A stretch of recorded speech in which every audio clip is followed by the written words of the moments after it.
जिसमें मैं तृप्त हो जाता, तू मुझे देता, जिसमें मैं तृप्त हो जाता।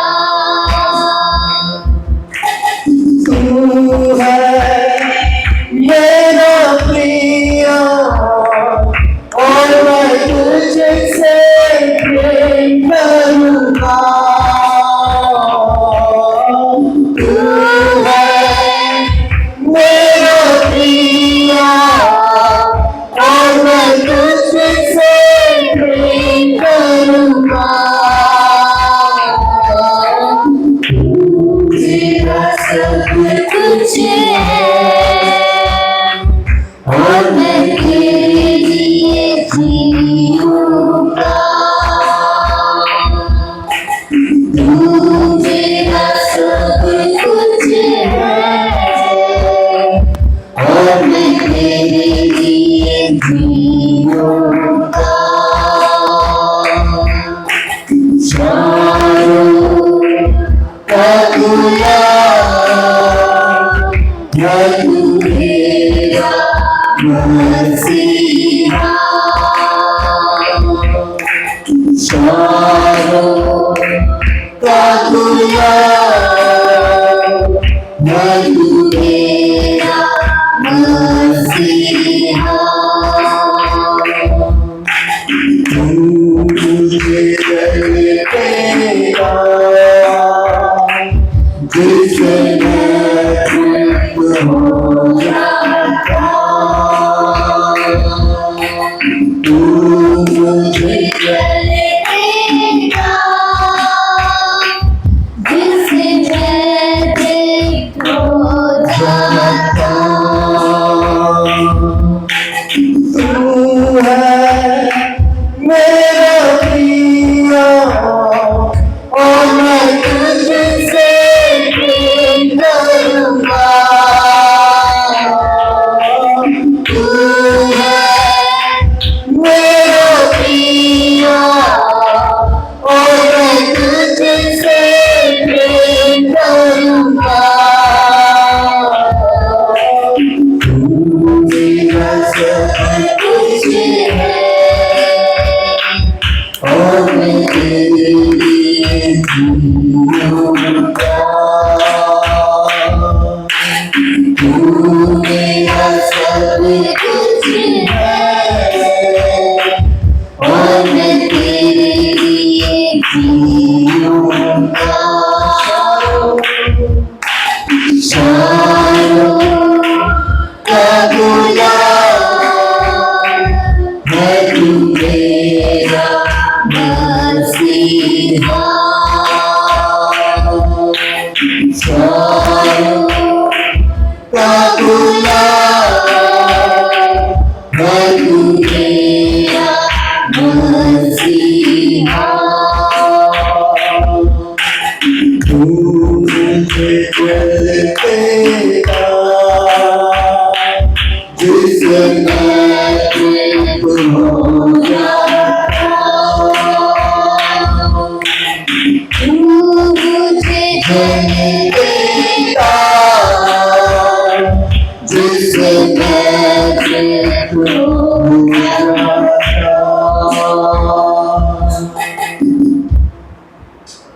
वो तेरी स्तुति और आराधना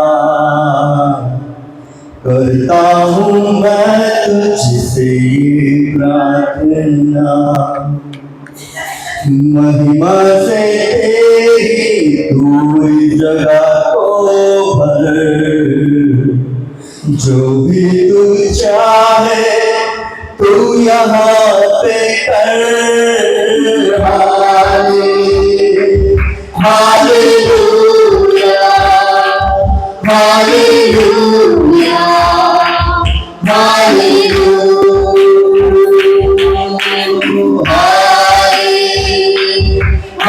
हालेलुया,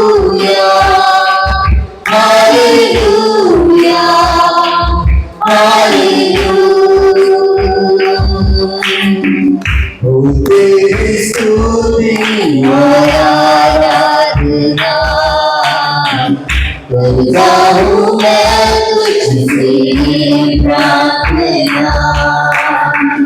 महिमा से तेरी पूरी सभा है। जो भी तू चाहे तू यहाँ पे कर। हालेलुया हालेलुया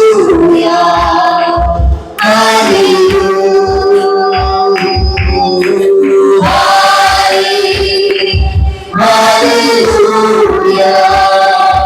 हालेलुया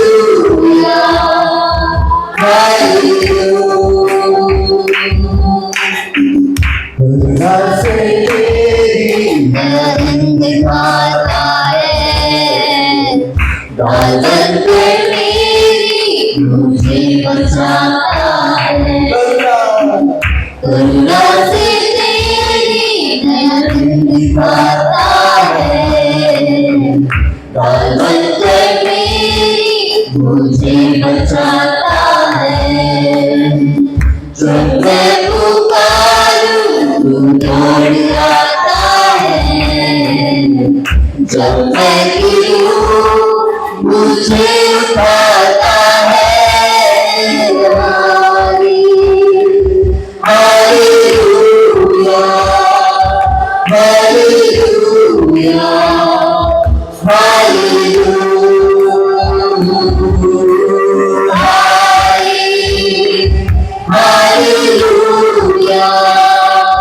हालेलुया हालेलुया हो तेरी स्तुति आराधना करता हूँ मैं तुझसे ये प्रार्थना। महिमा से तेरी तू जगहों पर। जो भी तू चाहे तू यहाँ पे कर। हालेलुया हालेलुया हालेलुया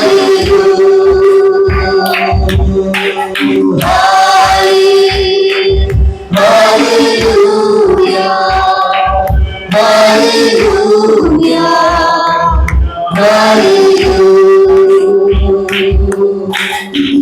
सारे जहां में ऐसा कोई नहीं। उसको छोड़ कोई प्रभु नहीं। सारे जहां में ऐसा कोई नहीं। उसको छोड़ कोई प्रभु नहीं। घुटने बैठे तू बस तेरे सामने। तू है मेरा प्रभु तू मेरा पिता। हालेलुया हालेलुया हालेलुया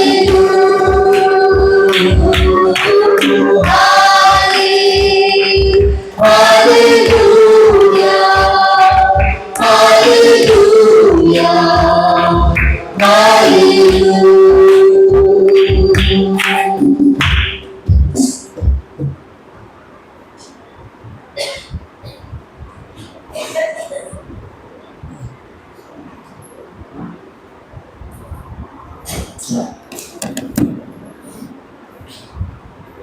माइक पीछे दे।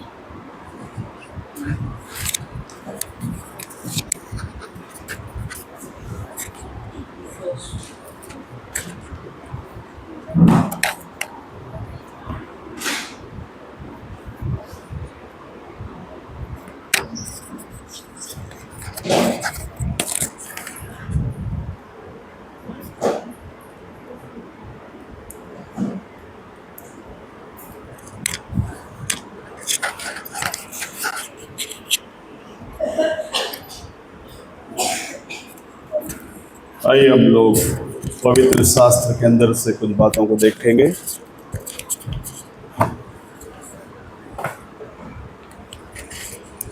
प्रकाशित वाक्य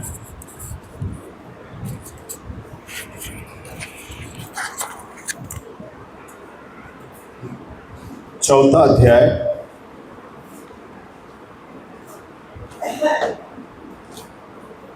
उसमें 5वां वचन से पढ़िए। उस सिंहासन में से हाँ। बिजलियां और गर्जन निकलते हैं और सिंहासन के सामने आग के साथ दीपक जल रहे हैं जो परमेश्वर की सात आत्माएं हैं। उस सिंहासन के सामने हाँ। आनंद के समान कांच का सा समुद्र है। सिंहासन के बीच में और सिंहासन के चारों ओर चार प्राणी हैं जिनके आगे पीछे आँख ही आँखें हैं। पहला प्राणी सिंह के समान है और दूसरा प्राणी बछड़े के समान। तीसरे प्राणी का मुंह मनुष्य का सा है और चौथा प्राणी उड़ते हुए उकाब के समान है। चारों प्राणियों के 6 पंख हैं और चारों ओर भीतर आँखें आँखें हैं और वे रात दिन बिना विश्राम लिए यह कहते रहते हैं, पवित्र पवित्र पवित्र प्रभु परमेश्वर सर्वशक्तिमान जो था और जो है और जो आने वाला है।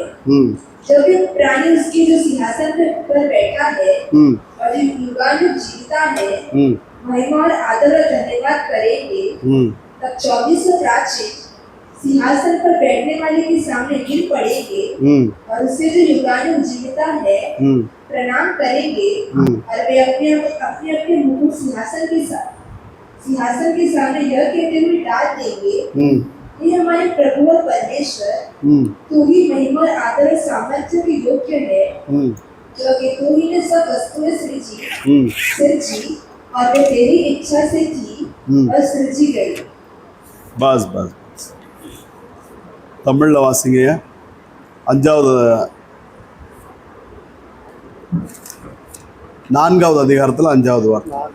அந்த சிங்காசனத்தில் இருந்து மின்னல்களும் இடிமுழக்கங்களும் சத்தங்களும் புறப்பட்டன.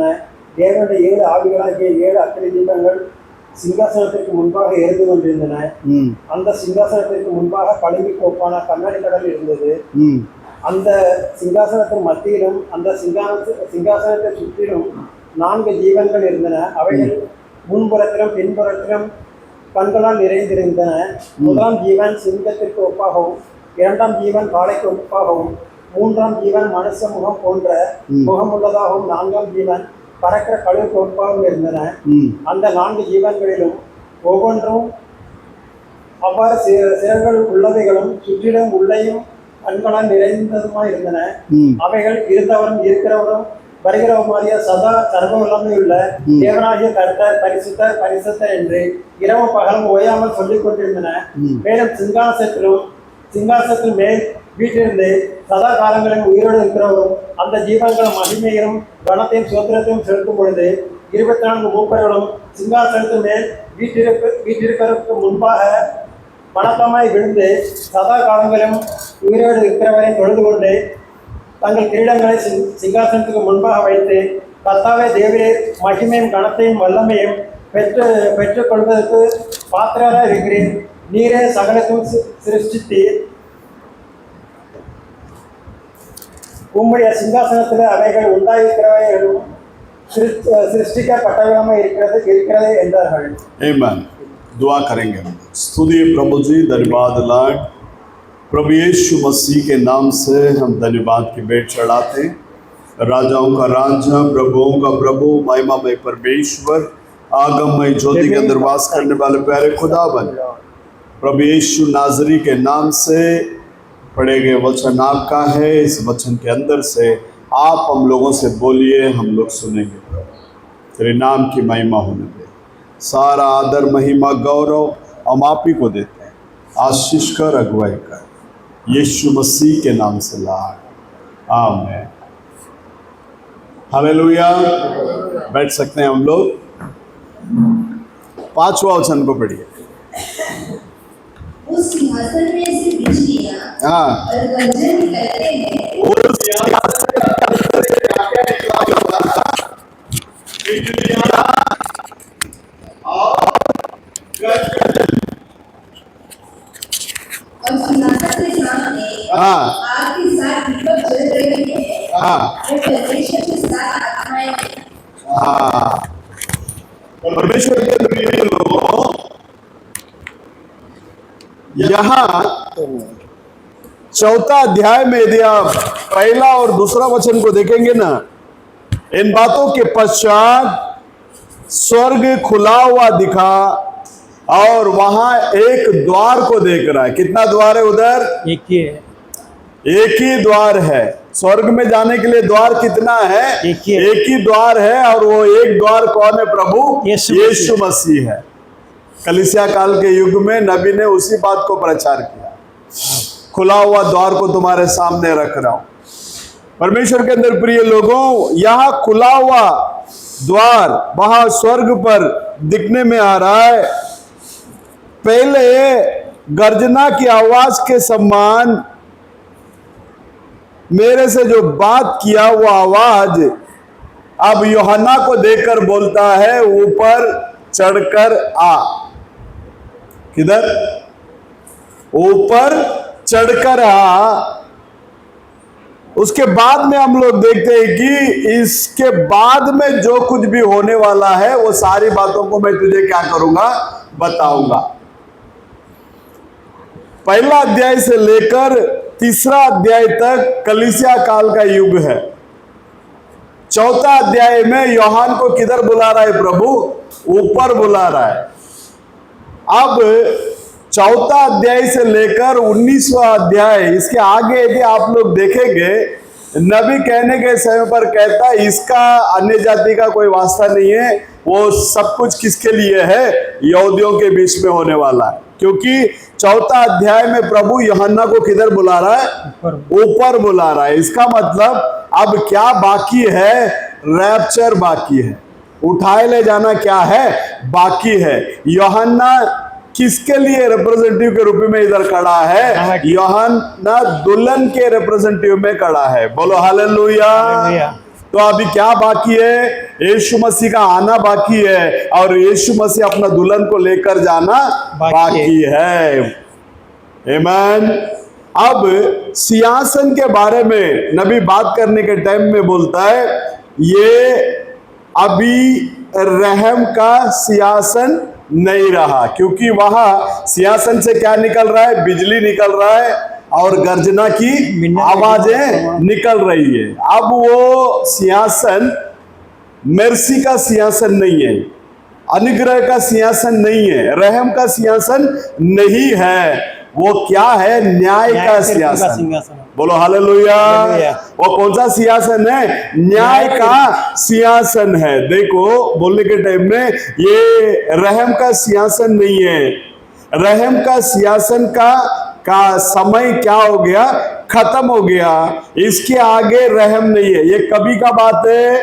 दुल्हन उठाए ले जाने के बाद में। हेलो, कभी का बात है? ये दुल्हन उठाए ले जाने के बाद में वो रहम का सिंहासन नहीं रहेगा। इसका मतलब अभी हम लोग रहम के अंदर है। जब तक दुल्हन उठाए ले जाने में जाता नहीं है, तब तक रहम का पीरियड है। तब तक कितना भी बड़ा पापी क्यों ना हो, क्या है ना, कुछ लोग ऐसा एक लाइन को पकड़ के रहम खत्म हो गया। कब खत्म होता है रहम? दुल्हन जाने के बाद। दुल्हन जब तक धरती में है तब तक प्रभु का रहम इस दुनिया में है। देख लेना, अभी ये रहम का सिंहासन नहीं है, और रहम का सिंहासन का समय खत्म हो गया। इसके आगे रहम नहीं है। वहां रहम नहीं होने की वजह से हम क्या करने वाले हैं, और न्याय किस तरह से मसीह का न्याय का आसन बनने वाला है। जिस रीति से सफेद सिंहासन मतलब न्याय का सिंहासन वो बदलने वाला है, एकदम सिंपल है। यीशु मसीह दुनिया में रहने के टाइम में लोगों को देखकर आंसू बहाया, तसल्ली किया, अपना उनके मन में रहम आया। अभी रेवलेशन में देखने के समय में उनके आंख में आंसू नहीं आ रहा है, उनके आंख में फायर आ रहा है, अग्नि आ रहा है। तो हर एक का समय होता है। नूह के दिनों में एक पीरियड दिया गया था। वो पीरियड तक नोवा ने क्या किया? प्रचार किया। रहम का खुदा था वो। जब वो रहम का समय खत्म होने के बाद जब न्याय वहां उतर कर आया, उस समय में कितना भी चिल्लाओ, कितना भी चीखो, वहां आपकी आवाज क्या नहीं किया जाएगा, सुना नहीं जाएगा, क्योंकि बाकी सब लोगों को कीड़े मकोड़े की तरह प्रभु ने क्या कर दिया, मार डाला। जितना प्रभु रहम करता है, जितना प्रभु प्रेम करता है, उतना ही हमारा परमेश्वर क्रोधित भी है, उतना ही हमारा परमेश्वर भयानक भी है। इसके लिए परमेश्वर के घर में हमेशा हम लोग भाई के साथ डरते हुए, कांपते हुए उसके घर में क्या करना चाहिए, हम लोग आना चाहिए। देख लेना उस समय में क्या रहम होगा। नबी कहता है एक बूंद भी रहम रहने वाला नहीं है। न्याय के आसन के सामने कोई रहम नहीं।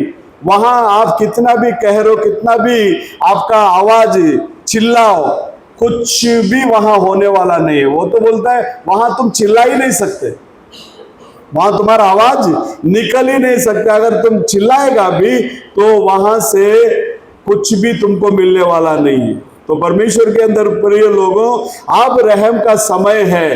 अब इस रहम के समय के भीतर हमारे पाप कितना भी लाल रंग का क्यों ना हो, वो सारे पापों को प्रभु के सम्मुख में कबूल करके हम लोगों को क्या करना चाहिए, दिन प्रतिदिन हम लोग जो है पवित्रता के ऊपर पवित्रता को पाकर रूपांतर के अंदर क्या करना चाहिए, हम लोग आगे बढ़ना चाहिए। अब देख लेना इसके बारे में नबी बताने के समय पर कुछ बातों को बताता है।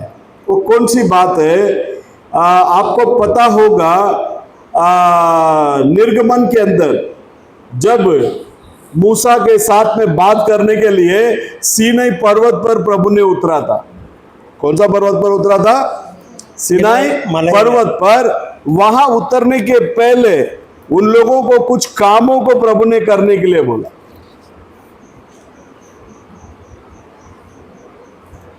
वहां 19वां अध्याय के अंदर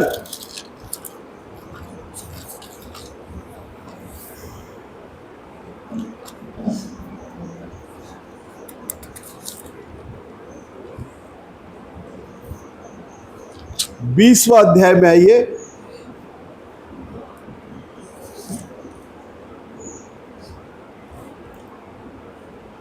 उस समय में 17वां वचन को पढ़िए, 20-17। तो किसी के घर का लालच न करना। 19 अपना 20 में 17, सॉरी। तो किसी के घर का लालच न करना। हाँ, न तो किसी स्त्री का लालच करना। अच्छा, सॉरी, अनुवाद का किताब में 20-17 को पढ़िए।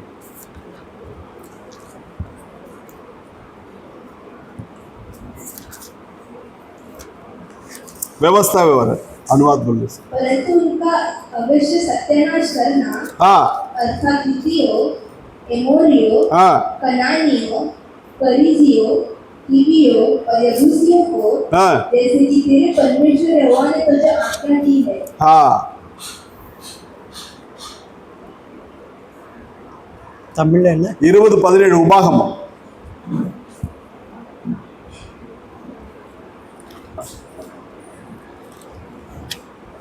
अभी 19वां अध्याय में आइए, निर्गमन 20-17। हाँ, 20-17।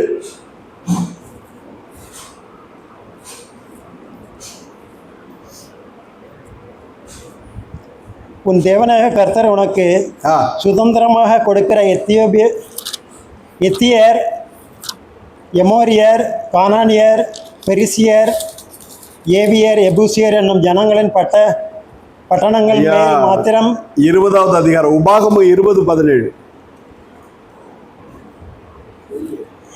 அதானே 20-17 உபாகமம் 20-17 அதான். அவர்கள் உன் தேவனாகிய கர்த்தர் உனக்கு கட்டளையிட்டபடி, அவர்களை உன் தேவனாகிய கர்த்தர் உனக்கு கட்டளையிட்டபடியே சங்காரம் பண்ண கடவாய். சங்காரம்னா என்னது?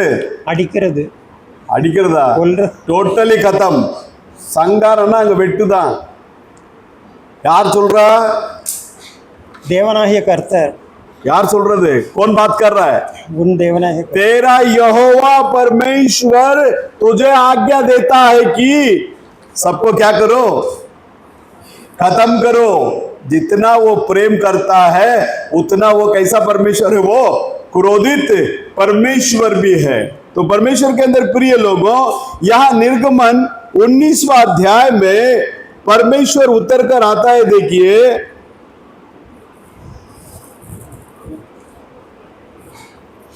10वां वचन से पढ़िएगा, एक एक करके हम लोग देखेंगे। तब यहोवा ने मूसा से कहा, तब यहोवा ने मूसा से कहा, लोगों के पास जा लोगों के पास जा और उन्हें आज और कल पवित्र करना, उनको आज और कल क्या करना, पवित्र करना। और वे अपने वस्त्र धो ले, वे अपने वस्त्र को क्या करे, धो ले। और वे तीसरे दिन तक तैयार हो जाए। तीसरे दिन तक क्या हो जाए, वो लोग तैयार हो जाए। किससे मिलने के लिए, परमेश्वर से मिलने के लिए। मिलने के पहले प्रभु क्या बोलता है, अपना वस्त्र को क्या कर ले, धो ले। आपको पता होगा बोआज से मिलने के पहले नहोमी कुछ आइडिया उसको देकर भेजती है। पहला स्नान कर ले, तेल लगा ले, वस्त्र चेंज कर ले, उसके बाद में कल्याण में जाकर क्या करना, उसके साथ में मिलना। यहां परमेश्वर बोलते हैं कि वो उन लोगों को तीसरा दिन के लिए क्या करना, तैयार करना। तैयार होना जरूरी है किधर भी जाने के लिए। अगर समझ लीजिए आपका ट्रेन कल्याण के अंदर 3 बजे है, तो आप कितना बजे पहुंचोगे? हेलो, इनका पहले जाना कितना बजे? 3:15, 3:30, 3:45, 4? कितना बजे पहुंचोगे? 3 का कम से कम आधा घंटा पहले तो पहुंचेंगे, कम से कम।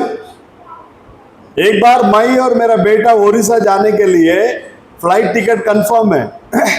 एयरपोर्ट पहुंच के काउंटर जाने तक सिर्फ 5 मिनट का देरी हो गया। कितना मिनट? वो सीधा दूसरा मिनटों में दरवाजा उंगली बताया, अब वहां जाकर मिलिए। वहां जाकर मिला तो बोलता बोर्डिंग इज क्लोज्ड, अब कल के लिए टिकट। कितना मिनट लेट? क्या मिस हो गया? फ्लाइट मिस हो। यहां परमेश्वर तैयारी करने के लिए बोल रहा है, वो आने वाला है तो उसके पहले दुल्हन अपने आप को श्रृंगार कर संवर कर तैयार क्या करना चाहिए, करना चाहिए। तैयार नहीं रहेंगे वो आकर चला जाएगा।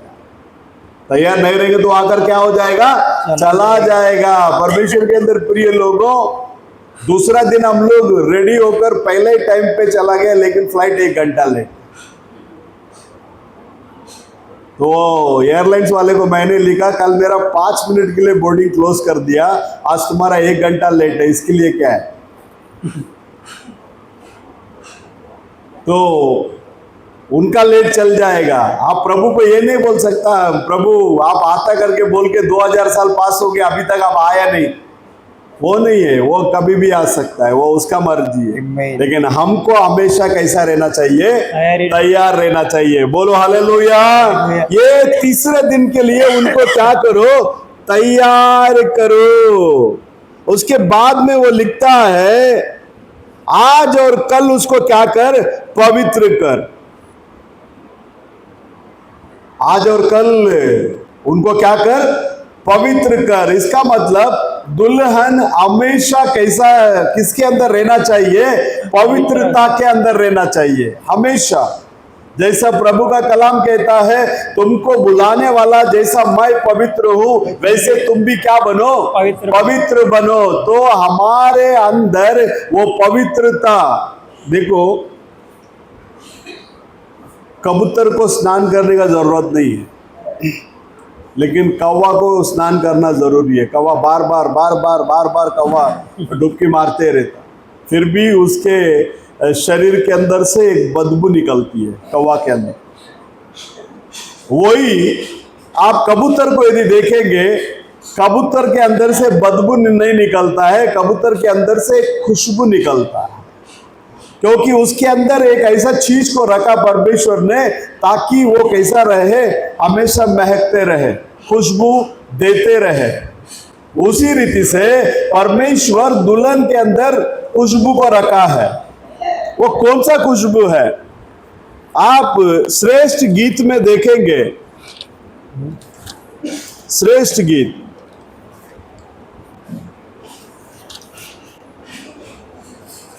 पहला अध्याय में ही रहेगा।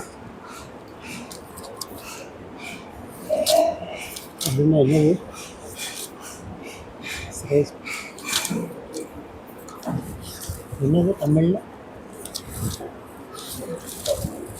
हाँ, पहला अध्याय में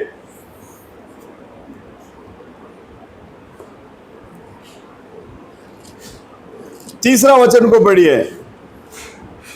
तेरी भांति भांति की इत्र की सुगंध उत्तम है। तेरी भांति भांति की इत्र की सुगंध उत्तम है। तेरा नाम उंडेले हुए इत्र के तुल्य है। तेरा नाम उंडेले हुए इत्र के क्या है? तुल्य है। किसका नाम? प्रभु यीशु का नाम। प्रभु यीशु का नाम कैसा है? उंडेला गया इत्र के कैसा है? वो तुल्य है। तो परमेश्वर अंदर प्रिय लोगों, इस नाम को पहना हुआ हम लोग, हमारे अंदर से क्या निकलना चाहिए?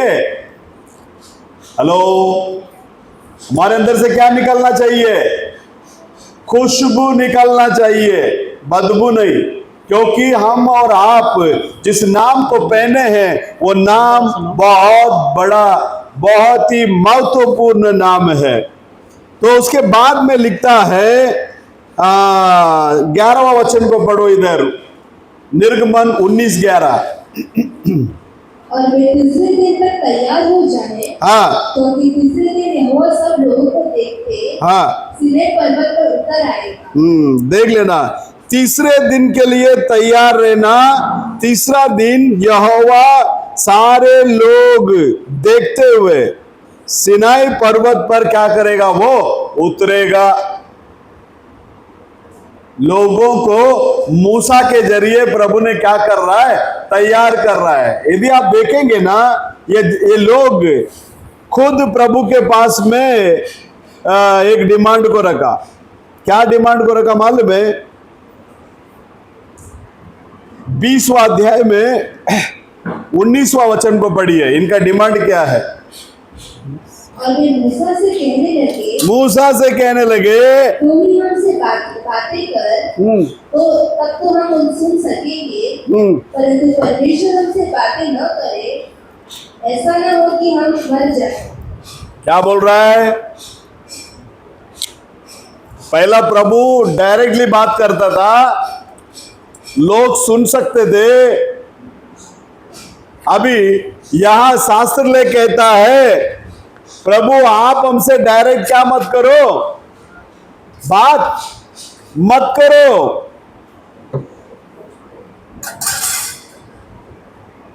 डिमांड कर दिया ये लोग, आप हमसे बात मत करो।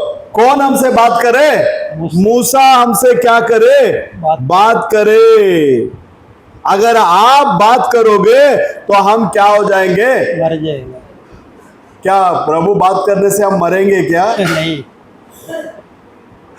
प्रभु बात करने से हम मरेंगे नहीं। प्रभु बात करने से हम क्या पाएंगे? अनंत जीवन को पाएंगे। क्योंकि प्रभु के शब्दों में क्या है? जीवन है। प्रभु की शब्दों में क्या है? आत्मा है। यहाँ के लोग उस अद्भुत दृश्य को देखने के बाद कहने लगते हैं, मूसा हमसे क्या करे? बात करे।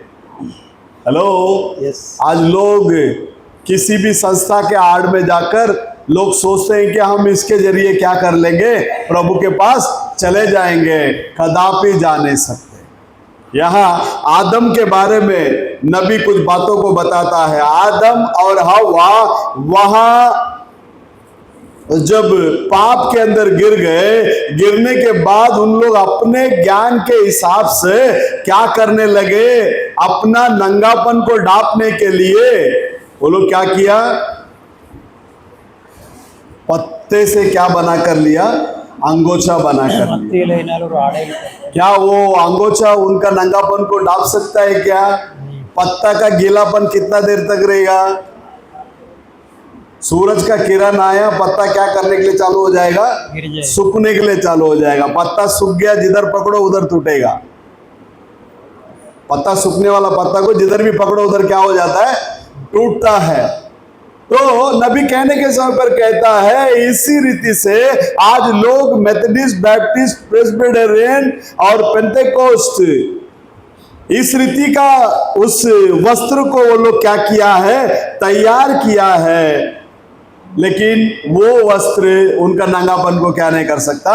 ढांप नहीं सकता। तो आपका और मेरा नंगापन को बचाने के लिए, ढांपने के लिए प्रभु यीशु मसीह कलवरी सलीब पर अपने आप को क्या किया? उसने कुर्बान किया। वो भी कैसे? अर्धनग्न अवस्था पर यीशु मसीह का वस्त्र उतारा गया। उतारा गया या नहीं?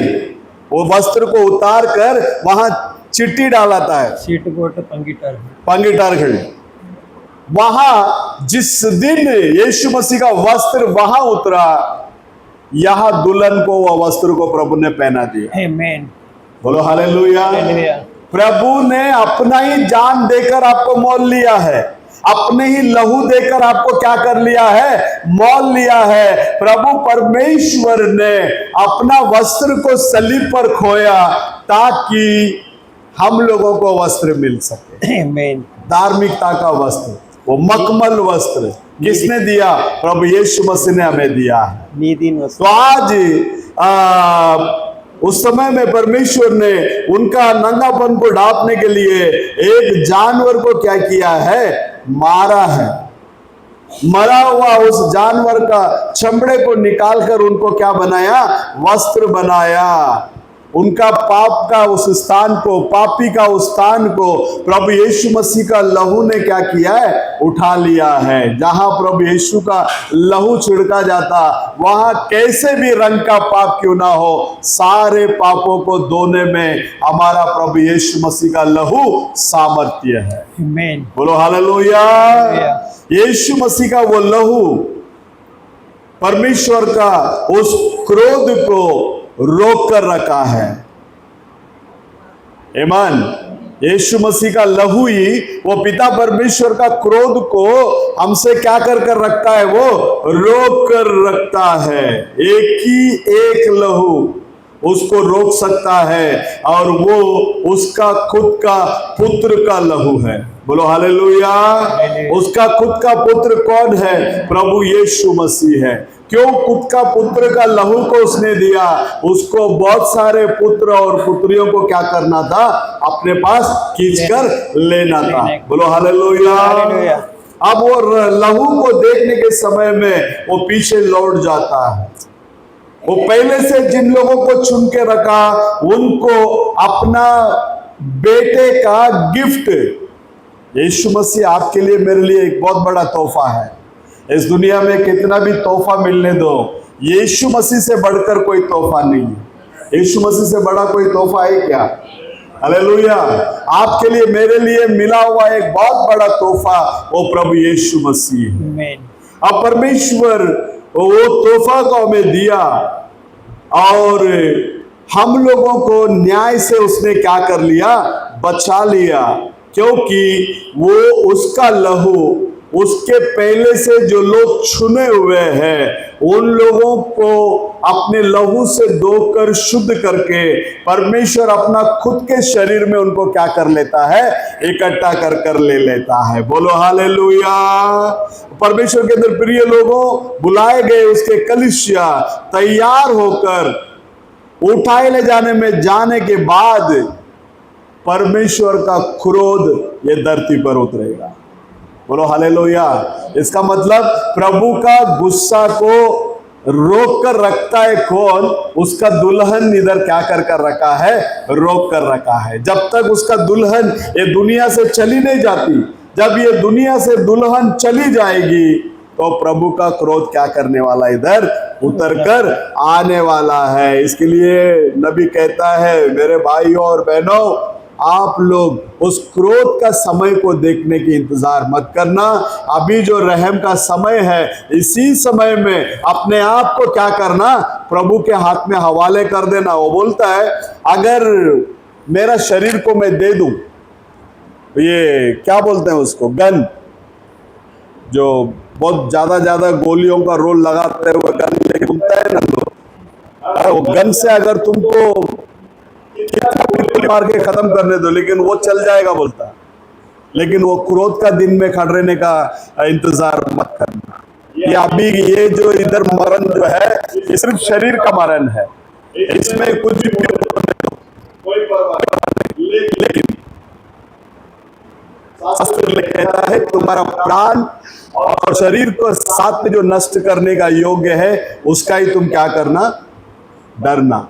वो बोलता है बोलता है कि तुम्हारा पेट को फाड़ कर, खुद को उदाहरण के रूप में बात कर रहा है, मेरा पेट को फाड़ कर उसके अंदर के जितने भी गंधक होगा, जो कुछ भी है, अगर उसको लेकर वो लोग टुकड़ा टुकड़ा भी करे चल जाएगा, लेकिन मैं उस सफेद सिंहासन जजमेंट के सामने नहीं रुकना चाहता। तो हर एक के मन में यही आना चाहिए, मैं वो सिंहासन के सामने, जजमेंट के सामने क्या नहीं करना चाहता, रुकना नहीं चाहता, रुकना नहीं चाहती। क्यों? क्योंकि वो बहुत ही भयानक दिन होगा। कैसा दिन होगा? बहुत ही भयानक दिन होगा। उससे अच्छा हम पैदा नहीं होते तो हमारे लिए अच्छा है। हालेलुया।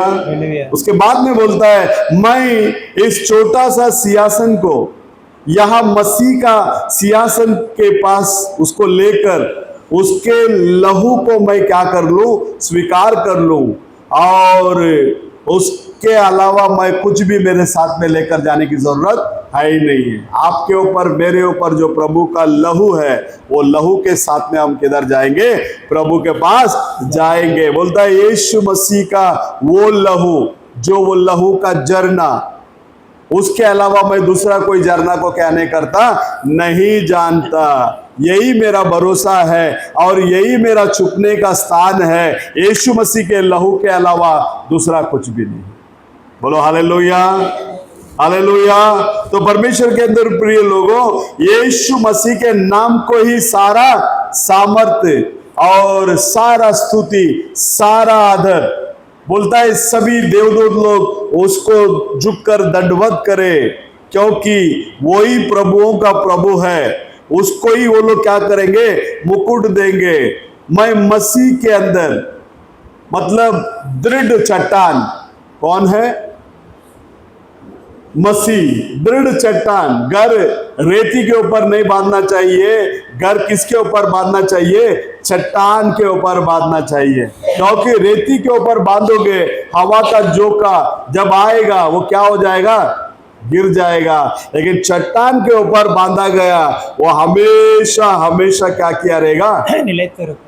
ऐसा रहेगा, दृढ़ता से रहेगा। बोलो हालेलुया, हालेलुया। बोलता है सभी प्रकार के कलीसियाएं, सभी प्रकार के मित्रताएं, सभी प्रकार के शत्रु, और क्या देश, क्या धन, क्या गरीबी, क्या भलाई, वो कुछ भी होने दो, वो सारा चीज जो है ढल जाने वाली जमीन है। बोलो हालेलुया। नाश होने वाला क्या है? जमीन है। लेकिन एक चीज है, वो नाश नहीं होने वाला, वो मसीह है। आमीन। बोलो हालेलुया। ओ देख लेना, कभी कभी वो एक लाइन लेके प्रचार करते हैं ना, वो लोग प्रॉब्लम में चला जाते हैं। ये इधर नबी बात करने के टाइम में बोलता है नॉन क्रिस्ती, एक लाइन को पकड़ कर रखेगा, मैं मसीह, क्या हो जाएगा? ऐसे सब कोट्स को लेके बहुत सारे लोग ब्रैनम मसीह करके चले गए, क्योंकि ब्रैनम खुद बोल रहा है इधर मैं मसीह हूं, नॉन क्रिस्ती। तो क्या हो गया? ब्रैनम अपने आप को मसीह करके बोल रहा जैसा हो जाएगा ना। देख लेना, उस दृढ़ चट्टान पर खड़ा हूं, बाकी सारे जमीन नाश होने वाला वो क्या है? रेती है। Hallelujah, hallelujah. तो परमेश्वर के अंदर प्रिय लोगों, एक लाइन वाला प्रचार हमको नहीं चाहिए।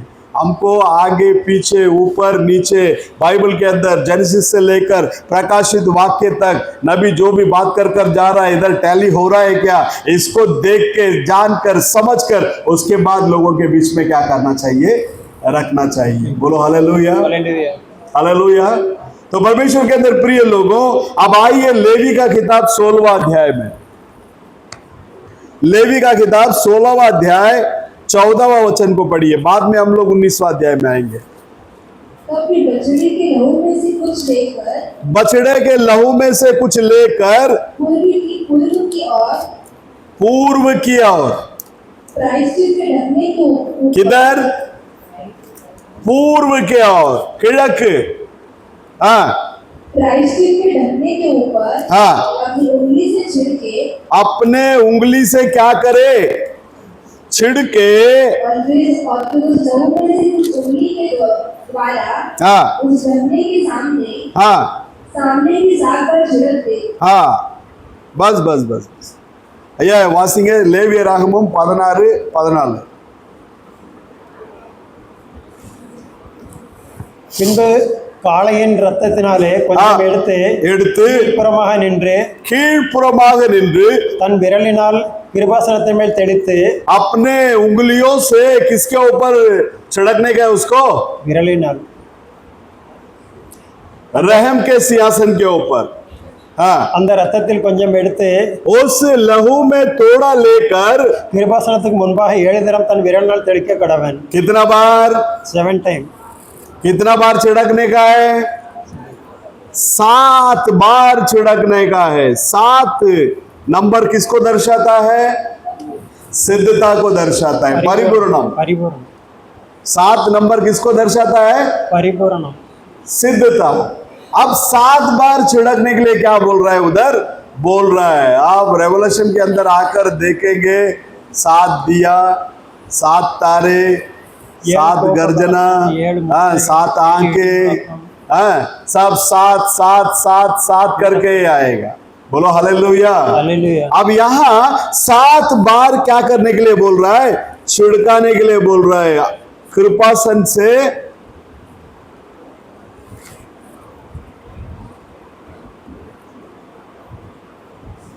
पूर्व दिशा के अंदर। कौन सा दिशा? पूर्व दिशा से क्या आता है? सवेरे सवेरे पूर्व दिशा से क्या आता है? हाँ, सूर्य उदय होता है। पूर्व दिशा से क्या आ रहा है? सूर्य उदय हो रहा है। बराबर है।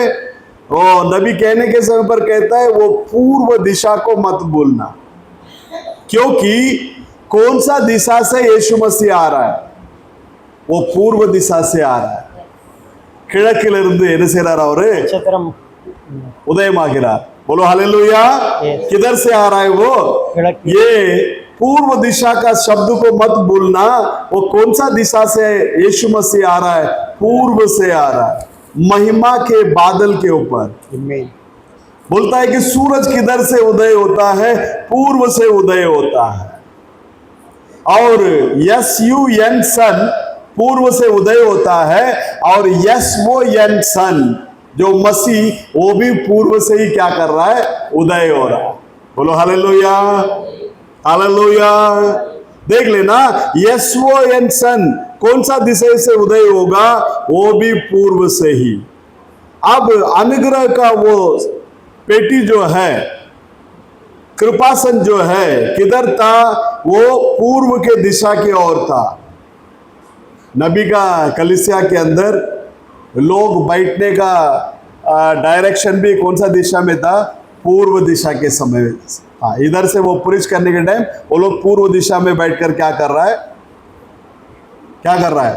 देख रहा है। वो इधर जिक्र कर रहा है वो, मैं क्यों आप सब लोगों को इस रीति से पूर्व दिशा की ओर बैठने के लिए रखा है? क्योंकि ये वेदी जो है किसके तरफ है?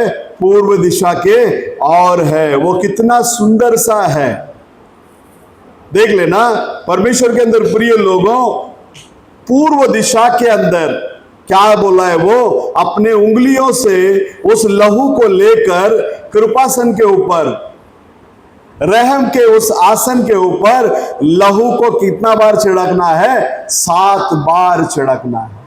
सातों कलीसिया के युग में जितने भी दुल्हन है वो सबके ऊपर किसका लहू छिड़का हुआ है? प्रभु यीशु मसीह का लहू छिड़का हुआ है। बोलो हालेलुया। केवल हम सातवां कलीसिया के लोग ही दुल्हन नहीं है, सातों कलीसिया में किसका दुल्हन है? उधर परमेश्वर का दुल्हन है। बोलो हालेलुया। हर एक दिन अपने अपने समय में जो सच्चाई को प्रभु ने प्रकट किया था, उस प्रकाश के अंदर जितने भी लोग अपना जीवन को व्यतीत किया है, वे सब वो दुल्हन के लिस्ट में क्या करेंगे? आएंगे। बोलो हालेलुया।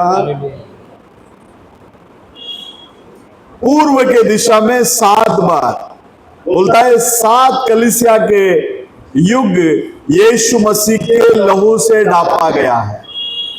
7 सभை காலங்கள் இரத்தத்தினால் மூடப்பட்டிருக்கும். அல்லேலூயா. இயேசு கிறிஸ்துவின் இரத்தமானது ஒவ்வொரு பாவியையும் ரட்சிக்கவும், ஒவ்வொரு வியாதிஸ்தரை குணமாக்கவும், ஒவ்வொரு அற்புதங்களை புரியவும், ஒவ்வொரு அடையாளமும் நிறைவேறவும் எவ்வாறு கடந்த காலத்தில் போதுமானதாக இருந்ததோ, அதே போல் நேற்றும் இன்றும் என்றும் ஒவ்வொரு காலத்திலும் மிகவும் போதுமானதாக இருக்கிறது। बोलो हालेलुया, हालेलुया, हालेलुया। क्या लिखता है इधर? यीशु मसीह का लहू से सातों कलीसिया के लोग, जो लोग उस समय का मैसेज को स्वीकार करके रेस्ट में है, वो सबके ऊपर प्रभु यीशु मसीह का लहू है। और प्रत्येक पापी को उद्धार करने के लिए, हर एक बीमार व्यक्ति को चंगा करने के लिए, हर प्रकार का चमत्कार को करने के लिए, हर प्रकार का चिन्ह को पूरा करने के लिए, जैसे बीते हुए युग में वो काफी था, वैसे ही कल, आज और युगान युग वो एक सा है। वो हमारे लिए काफी है।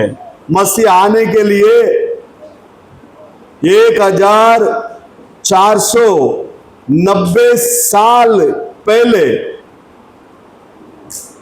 मसीह आने के 1400 साल के पहले, क्रिस्तुவுக்கு முன் 1400 ஆண்டுகள் है ना, वहां जुना करार में उस लहू कितना बार छिड़का गया? 7 बार छिड़का गया। वो किस रीति का एक चिन्ह है देख लीजिए, 7 बार। उसके बाद में हम लोग देखते हैं पाप निवारण के लिए, लोगों का पाप निवारण के लिए एक क्या करना है? वो बकरा को लेना है और उसको वध करके उसका लहू को किधर लेकर जाना है? वो पर्दे के भीतर। हेलो, इधर पर्दे के भीतर। और उसके बाद में उस अनुग्रह के वो सिंहासन पर उसके सामने उसको छिड़कना है। इजराइल के सारे अशुद्ध और उनके सारे पाप, उनका सारे परमेश्वर की बातों को उल्लंघन करने वाली बातें, इसके वजह से वो लोग वहां उस पवित्र स्थल को क्या करना चाहिए? प्रायश्चित करना चाहिए। परमेश्वर के अंदर प्रिय लोगों, हम सबको परमेश्वर ने एक ही लहू से सारा मामला को क्या कर दिया? खत्म कर दिया। अभी अलग अलग बलि भेंट लेकर जाकर चढ़ाने की क्या नहीं है? जरूरत नहीं है। हमारे लिए एक ही बलि चढ़ गया और वो एक बलि कौन है? प्रभु यीशु मसीह है। बोलो हालेलुया। अब वो अनुग्रह का शासन मतलब सिंहासन किधर है?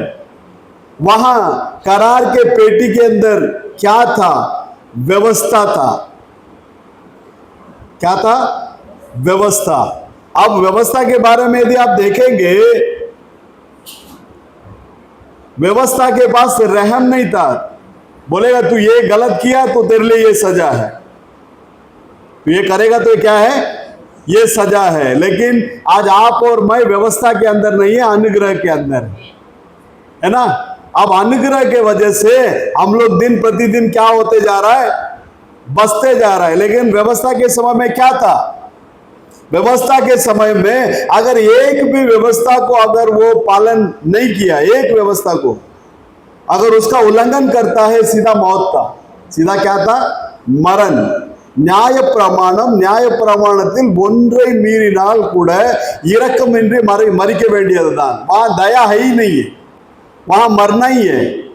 लेकिन आपको दया मिलने के लिए, रहम मिलने के लिए ये लहू वेदी के ऊपर क्या किया गया है? छिड़काया गया है. उस अनुग्रह के सिंहासन पर क्या किया गया है? छिड़का गया है. अब अनुग्रह का सिंहासन, आप लोग वहां घुटना टेक कर, वहां आप प्रार्थना करने का एक जगह है.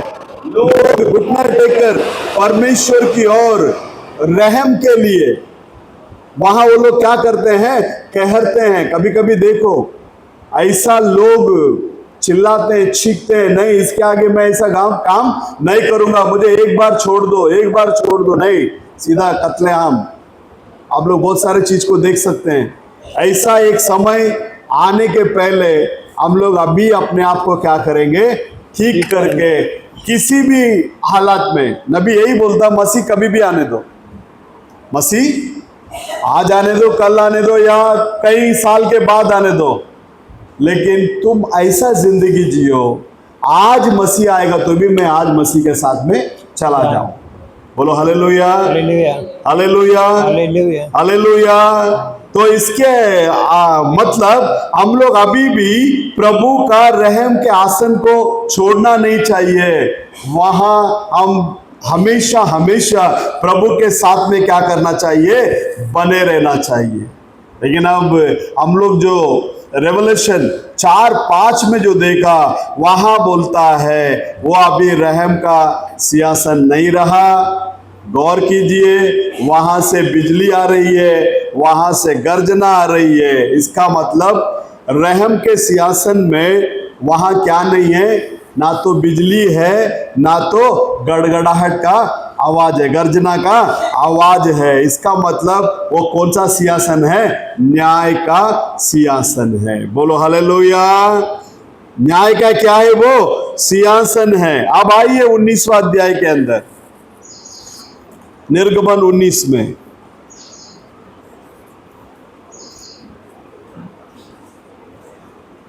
16वां वचन से पढ़िए. जब तीसरा दिन आया तब भोर होते ही बादल क्या करने लगा? उधर गरजने लगा,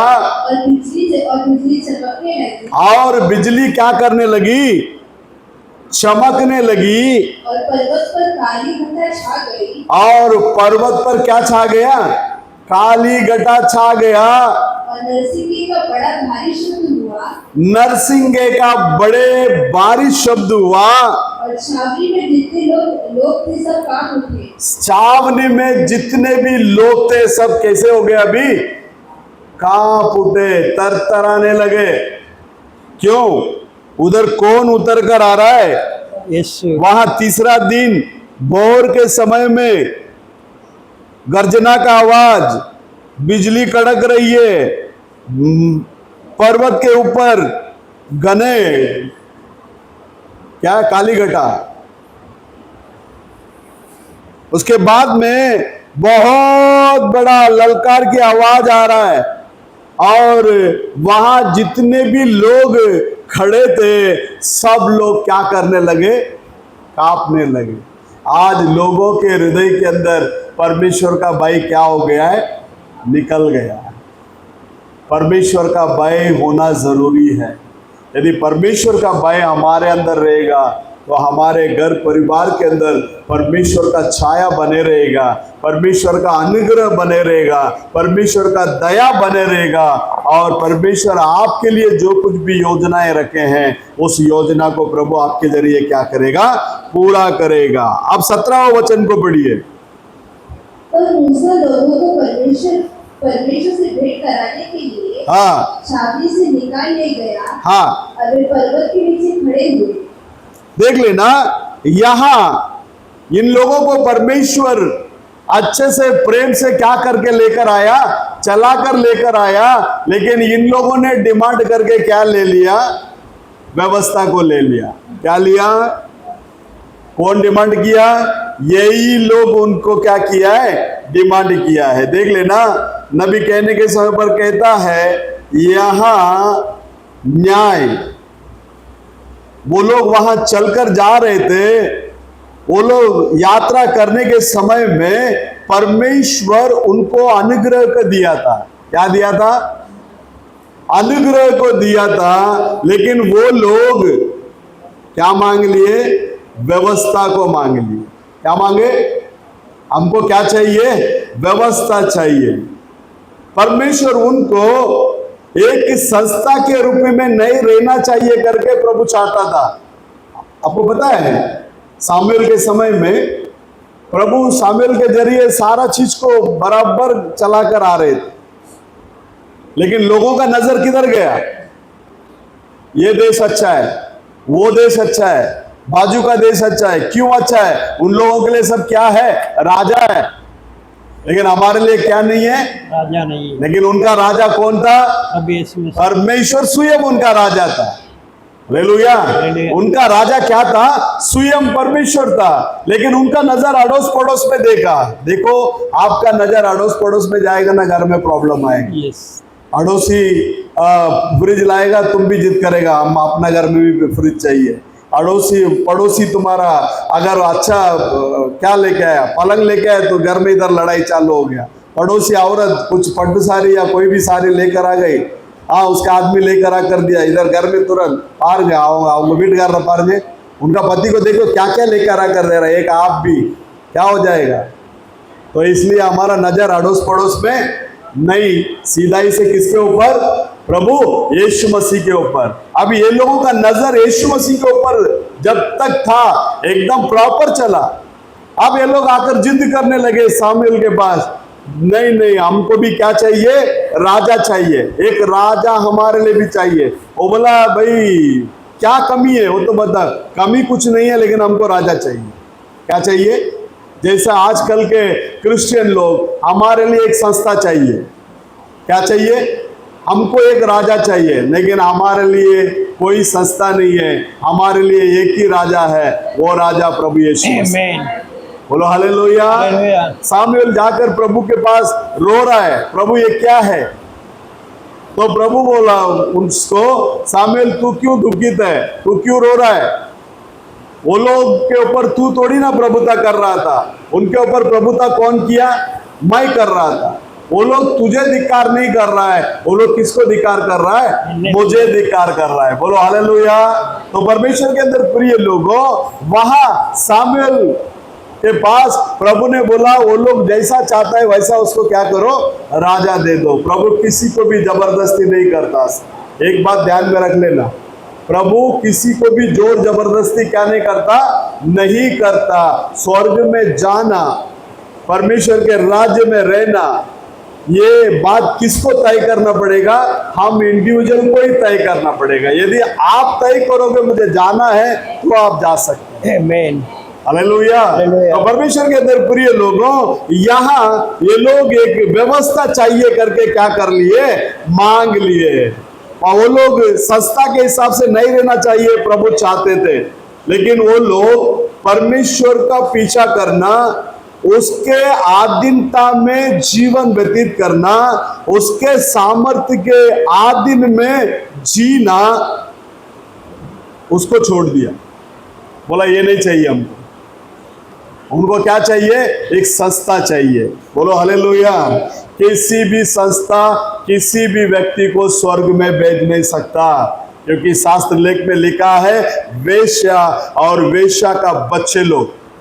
वेश्या कौन है? पहला संस्था रोमन कैथोलिक, और उसका बेटी लोग कौन है? आज दुनिया में जितने भी संस्थाएं हैं ये सब उसका ही कौन है? उसका ही सिद्धांत को क्या कर रहा है? फॉलो कर रहा है। इतना है, रोमन कैथोलिक वाला छिड़का कर बैप्टिज्म दिया पिता पुत्र पवित्र आत्मा के नाम से, ये लोग थोड़ा मॉडिफाई किया, वो छिड़काने का छोड़ दिया, ये लोग डुबा कर क्या कर रहा है? वही पिता पुत्र पवित्र आत्मा के नाम से क्या कर रहा है? बैप्टिज्म दे रहा है। शास्त्र लेख के अनुसार देखेंगे वो स्त्री और उसके बेटियां, ये लोग किधर किसके लिए रखा गया है? आग के लिए रखा गया। यूहन्ना एकदम सिंपल रीति से बात कर गया। क्या करके बात करके गया? उसके हाथ में क्या है? सूप है।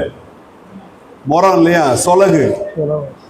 है, उसके हाथ में क्या है? वो उससे क्या कर रहा है? वो बीज को अलग कर रहा है, भूसा को अलग कर रहा है। बीज को अलग कर रहा है और भूसा को क्या कर रहा है? अलग कर रहा है। वित्त वेर बिरिक्கிறாரு, पदरही என்ன செய்றாரு? वेर बिरिक्கிறாரு। अब ये दोनों जन को अलग इसलिए कर रहा है, आने वाले दिनों में एक बहुत बड़ी संगठन उदय होने वाला है, WCC, वर्ल्ड चर्च काउंसिल करके एक बहुत बड़ा ये उत्पन्न होगा। ये सारे डिनोमिनेशन मिलकर अपना सारा अधिकार को किसके पास ले जाकर दे देंगे?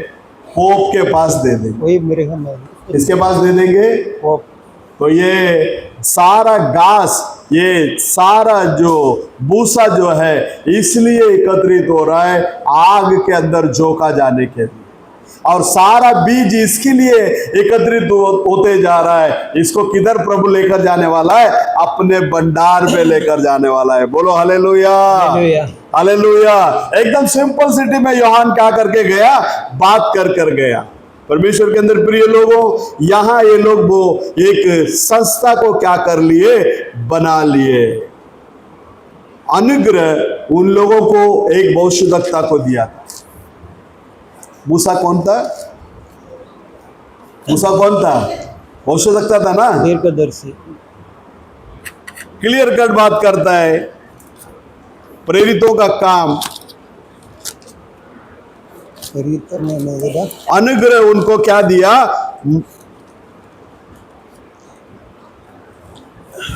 एक भविष्यवक्ता को दिया। देख लेना, प्रेरितों का काम 3 अध्याय 22वां वचन को पढ़िए।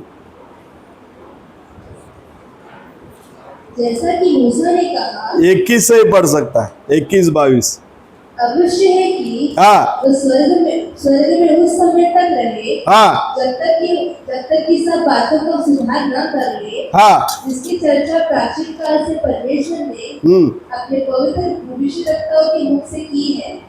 जैसा कि मूसा ने कहा, प्रभु परमेश्वर तुम्हारे भाइयों में से तुम्हारे लिए मुझसे एक भविष्यवक्ता उठाए। इसका मतलब मूसा कौन है? मूसा एक भविष्यवक्ता बोलने से मूसा कौन है? भविष्यवक्ता है। और ये दुनिया के अंदर जो कुछ भी चल रही है, भविष्यवक्ताओं के जरिए जो बोला गया शब्द है, वही चीजें क्या हो रहा है? पूरा हो रहा है। बोलो हालेलुया। प्रत्येक भविष्यवक्ताओं के जरिए प्रभु बात किया है। कौन बात किया है? भविष्यवक्ता के जरिए कौन बात किया है? और भविष्यवक्ता के अंदर किसका आत्मा है? शास्त्र लेख के अंदर यदि आप देखेंगे, हर एक भविष्यवक्ता के अंदर मसीह का आत्मा था। किसका आत्मा था? मसीह का आत्मा। मसीह का आत्मा था। देख लेना, पहला पत्रस पहला अध्याय 10-11 पढ़िए। इसी उद्धार के विषय में उन भविष्यवक्ताओं ने बहुत खोज की और जांच पड़ताल की। इन्होंने उस अनुग्रह के विषय में जो तुम पर होने को था भविष्यवाणी की थी। उन्होंने इस बात की खोज की कि मसीह का आत्मा जो उनमें था। किसका आत्मा उनमें था? मसीह का आत्मा किधर था? उनके अंदर था। किनके अंदर? भविष्यवक्ताओं के अंदर। यहां मैसेज में नबी बोलता है, परमेश्वर का अनुग्रह ने उनको क्या दिया? एक भविष्यवक्ता को दिया था। किसका अनुग्रह? परमेश्वर अपने अनुग्रह से क्या किसको दिया? एक भविष्यवक्ता को दिया। आप और मैं जिस युग में जीवन व्यतीत कर रहा है, वही परमेश्वर का अनुग्रह ने आपके लिए, मेरे लिए एक भविष्यवक्ता को दिया है। आमीन। बोलो हालेलुया, हालेलुया। और वो भविष्यवक्ता मलाकी 4 अध्याय 4 से लेकर 6 तक, वो भविष्यवक्ता रेवलेशन 10वां अध्याय 1 से लेकर 7 तक। बोलो हालेलुया, हालेलुया। तो भविष्यवक्ता के अंदर किसका आत्मा कार्य कर रहा है? मसीह का आत्मा कार्य कर रहा है। अब यहाँ संदेश में कहता है कि अनुग्रह उनको एक भविष्यवक्ता को दिया और पाप प्रायश्चित के लिए एक मेमना को दिया अनुग्रह ये सारी बातों को देने के बाद में भी वो लोग न्याय को ही चुनकर लिया।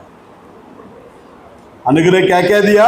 भविष्यवक्ता दिया, पाप का प्रायश्चित के लिए क्या दिया? मेमना दिया। उसके बाद में भी उन लोगों ने क्या चुनकर ले लिया?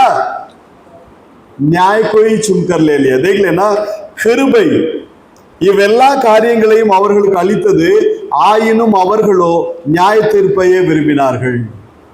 आज भी मनुष्य जीवन को नहीं चाहता है, मरण को ही चाहता है।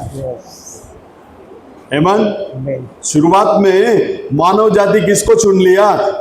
यीशु परमेश्वर ने आदम और हवा को मरने के लिए थोड़ी ना बनाए थे, नहीं, हमेशा सदैव जीवित। जैसा परमेश्वर को मरण नहीं है, परमेश्वर को क्या नहीं है? मरण नहीं है। परमेश्वर को क्या नहीं है? मरण नहीं है। वैसा इंसान को भी क्या नहीं था? मरण नहीं था। तो परमेश्वर के अंदर प्रिय लोगों, शुरुआत में इंसान ने क्या चुनकर ले लिया? मरण को चुनकर ले लिया। वैसे ही आज भी इंसान किसको चुनकर ले लिया? मरण को ही चुनकर ले लिया। देखो, मसीह को मरण नहीं है। यूहन्ना का किताब 12वां अध्याय 34वां वचन को पढ़िए। इस पर लोगों ने उससे कहा, इस पर लोगों ने उससे कहा, हमने व्यवस्था की यह बात सुनी है, हमने व्यवस्था की ये बात सुनी है कि मसीह सर्वदा रहेगा। मसीह कैसा रहेगा? मसीह कैसा रहता है? मसीह सर्वदा रहता है। बोलो हालेलुया। ये लोग कौन सा वचन को लेकर मसीह के साथ में बात किया? यहूदी लोगों को वचन मालूम नहीं है, ऐसा मत सोचना। और लोग जो भी बात किया है वचन के जरिए बात किया है। व्यवस्था विवरण का किताब 32वां अध्याय में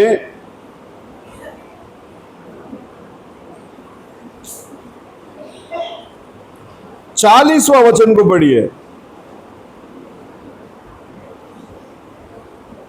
क्योंकि मैं अपना हाथ स्वर्ग की ओर उठाकर कहता हूँ, मैं अपने हाथ स्वर्ग की ओर उठाकर कहता हूँ, क्योंकि मैं अनंत काल के लिए जीवित हूँ। तो फिर 12वां अध्याय में वो फरीसी सदुकी जो भी आकर प्रभु के साथ में बोल रहा है मसीह मरता नहीं है करके, वो कौन सा वचन से बात किया? ये सेम वर्ड को उठाकर वो लोग ने क्या किया? बात किया। मसीह को क्या नहीं है? मरण नहीं है। तो मसीह को मरण नहीं है, तो मसीह ने जिसको बनाया, आदम को भी मरण नहीं है, हवा को भी मरण नहीं है, तो फिर मरण कैसा आया? मरण आने का एक ही कारण, अविश्वास। क्या है? हेलो, क्या है? अविश्वास। परमेश्वर ने अनुग्रह से उनको एक भविष्यवक्ता दिया, अनुग्रह से पाप के प्रायश्चित के लिए एक मेमना को भी दिया। ये सारे बातों को अनुग्रह देने के बाद में भी लेकिन वे लोग न्याय को ही चुन के लिया, जजमेंट को चुनकर ले लिया। परमेश्वर उनको एकत्रित किया, एकत्रित करने के बाद उनसे अभी वो बात करने के लिए शुरुआत कर रहा है। मैं उन लोगों को वो क्या है करके बताऊंगा करके अभी मूसा के साथ में प्रभु बात करते जा रहा है। और शब्द क्या होते जा रहा है? बढ़ते जा रहा है। शब्द बढ़ते जा रहा है। वो ललकार की आवाज, वो गड़गड़ा की आवाज वहां क्या होते जा रहा है? बढ़ते जा रहा है, बढ़ते जा रहा है। देखो, ये गड़गड़ा का आवाज क्या है? गड़गड़ा का आवाज के बारे में शास्त्र लेख में यदि देखेंगे, गड़गड़ा का आवाज जो है परमेश्वर का आवाज है, परमेश्वर का वचन है। आमीन। देख लेना, वही 12वां अध्याय में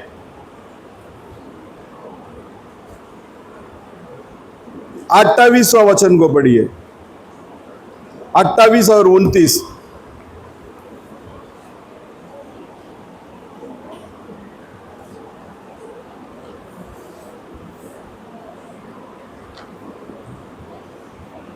पन्नेंडु 28 29 28 29। आजकल सब इंग्लिश मीडियम का बच्चे लोग हिंदी संख्या पढ़ते नहीं है। 100 तक बराबर हिंदी संख्या भी पढ़ो। इस्राएलियों में जाकर 12वां अध्याय में 28 और 29। योहन्ना जल्दी पढ़ो, जल्दी पढ़ो। हे पिता, हे पिता, अपने अपने अपने नाम की महिमा कर, अपनी नाम की क्या कर? महिमा कर। तब यह आकाशवाणी हुई, तब ये आकाशवाणी हुई, मैंने उसकी महिमा की है मैंने उसकी महिमा की है और फिर भी करूँगा। फिर भी करूंगा।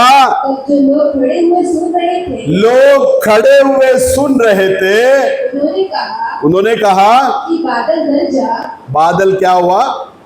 गरजा, बादल गरजा। हाँ, दूसरों ने कहा कोई स्वर्गदूत उससे बोला। कोई स्वर्गदूत उससे क्या किया? जबकि ऊपर से कौन बात कर रहा है? परमेश्वर, पिता परमेश्वर क्या कर रहा है? बात कर रहा है। उसका शब्द ही क्या है? गर्जना है। इसका मतलब परमेश्वर का वचन ही क्या है? गर्जना है। तो 7 गर्जना को पकड़कर बैठने की जरूरत नहीं है। पूरा बाइबल गर्जना से भरा हुआ है। पूरा बाइबल का वचन क्या है? गर्जना ही तो है। किसकी वाणी है ये? परमेश्वर की वाणी है। सही है। उसके बाद में देख लेना, ये गर्जना का आवाज बढ़ते गया, बढ़ते गया। अब 17वां वचन में आई है, निर्गमन 19:17।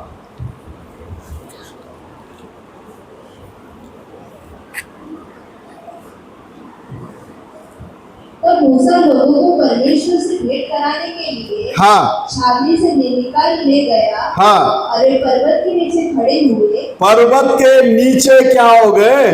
खड़े हो गए। और यहोवा जो आग में से होकर हाँ, सीनै पर्वत पर उतरा था। वहां सीनै पर्वत पर कौन उतर रहा है? यहोवा उतर रहा है। हाँ, इस कारण समस्त पर्वत धुएं से भर गया। समस्त पर्वत किससे भर गया? धुएं से भर गया। और उसका धुआं भट्टे का सा उठ रहा था। और उसका धुआं भट्टे का सा क्या कर रहा था? उठ रहा था। और समस्त पर्वत बहुत कांप रहा था। समस्त पर्वत क्या हो रहा था? प्रभु जब उतर कर आता है, पर्वत भी क्या करता है? कांपता है। हेलो, पर्वत क्या कर रहा है? कांपता है। समुद्र क्या होता है? शांत होता है। शैतान समुद्र को उछलाया, लेकिन प्रभु जब देखा उसको, प्रभु ने बोला शांत रहे। समुद्र क्या हो गया? शांत हुआ कि नहीं हुआ? क्योंकि समुद्र को मालूम है उसका सृजनहार वो बोट पर बैठा है। बोलो हालेलुया। तो समुद्र क्या हो गया? शांत हो गया। जिस पर्वत पर प्रभु उतरा वो पर्वत क्या हो गया? फिर तुम्हारा किडनी स्टोन कितना है? पर्वत से बड़ा है। प्रभु का अनॉइंटिंग के अंदर बैठकर देखो ना, वो पत्थर कैसा पिघल कर बाहर निकलता है। उसको अपना जगह क्या करना पड़ेगा? छोड़ना पड़ेगा। मैंने 91 से अभी तक ऐसा कितना किडनी स्टोन वाले को पानी प्रार्थना करके दिया, प्रार्थना किया। वो लोग पत्थर को साथ में आकर गवाही दे के गया, ब्रदर आपने प्रार्थना किया, देखो पत्थर क्या हो गया। ये वचन, जिस पर्वत पर प्रभु उतरता वो पर्वत क्या कर रहा है? हिल रहा है। वो पर्वत से बड़ा नहीं है तुम्हारा किडनी स्टोन। वो कितना भी डॉक्टर तुमको बोलने दो, अगर किसी को कैंसर हुआ, डॉक्टर बोलेगा तुम कुछ दिन का मेहमान है, तुम मरोगे, अगर उस बात को तुम विश्वास करेगा तो मरेगा। कुछ नहीं है। यशायाह 53 अध्याय के अनुसार 4-5 के वचन के अनुसार मैं क्या हो गया? ऑलरेडी चंगा हो गया। चंगा हो गए करके विश्वास करेंगे, आप कैंसर के ऊपर जय पाओगे। बोलो हालेलुया। गांठ कुछ नहीं है। गांठ को प्रभु यूं गायब करता है। करता है नहीं करता है? वचन सुनते सुनते लोगों का गांठ गायब हुआ है। आज भी गवाह है, हमारा प्रभु आज भी जिंदा है। क्योंकि वो जिस पर्वत पर उतरता है वो पर्वत क्या होता है? कांपता है। बोलो हालेलुया। नीचे फिर जब नरसिंगी का शब्द बढ़ता, नरसिंगा का शब्द, ये नरसिंग का शब्द जो है ना, लोगों को इकट्ठा करने के लिए। नरसिंगा का शब्द किसके लिए? आवाज लोगों को इकट्ठा करने के लिए। 7 कलीसिया काल में 7 दूतों ने क्या किया है? नरसिंगा फूका है। परमेश्वर के लोगों को क्या किया है, इकट्ठा किया है। बोलो हालेलुया। और वो क्या है, मैसेज है। हाँ, और बहुत भारी होता गया, भारी होता गया। तब मूसा बोला, हाँ, और परमेश्वर ने वीणा सुनाकर उसको उत्तर दिया। परमेश्वर उत्तर दिया। मूसा ने बात किया और परमेश्वर ने क्या किया? तो आप बात करेगा तो प्रभु उत्तर देगा या नहीं देगा? देगा। आज भी वही खुदा है। मूसा निद्रा के अंदर चला गया, बरनाम निद्रा के अंदर चला गया है, लेकिन यीशु मसीह निद्रा में जाकर जी उठकर बाहर आया। वो हमेशा जिंदा है, हमेशा हमारे साथ में है। जो मूसा को उत्तर दिया, वही खुदा आपको और मेरे को भी क्या कर सकता है? उत्तर दे सकता है, क्योंकि वो उत्तर देने वाला परमेश्वर। बोलो हालेलुया। हाँ, नीचे। और यहोवा सीनै पर्वत की चोटी पर उतरा और मूसा को पर्वत की चोटी पर बुलाया। किधर बुलाया? चोटी पर। चोटी पर बोलने से किधर? एकदम ऊपर। वो चार प्राणी में उकाब किधर रहने वाला है? हाँ? एकदम छोटी पर जाने वाला। आज आपको मेरे को जो खाना मिल रहा है, ये उकाब का खाना है।